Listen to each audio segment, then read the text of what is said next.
Just thought I'd do another quick video because in the sober light of day, the lighting was a bit crap yesterday, so my explanation.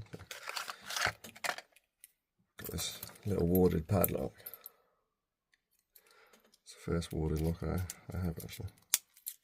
Just picked it up from the shop for £1 the other day. Got it home. I tried picking it with a few different things. No idea what I was doing really. I thought the only thing I can do is replicate a key. So I found this key, which had pretty minimal bitting on it, and so could sort of line up.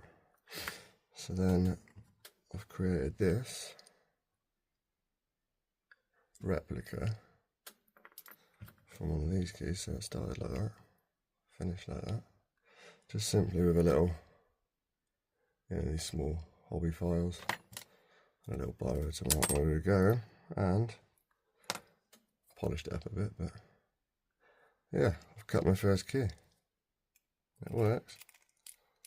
An absolute dream. Oh. Magic. Well chuffed with that. So that's the original.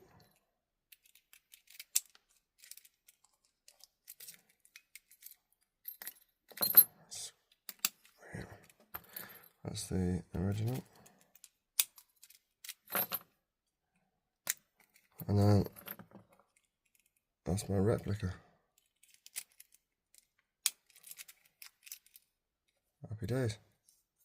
My first key.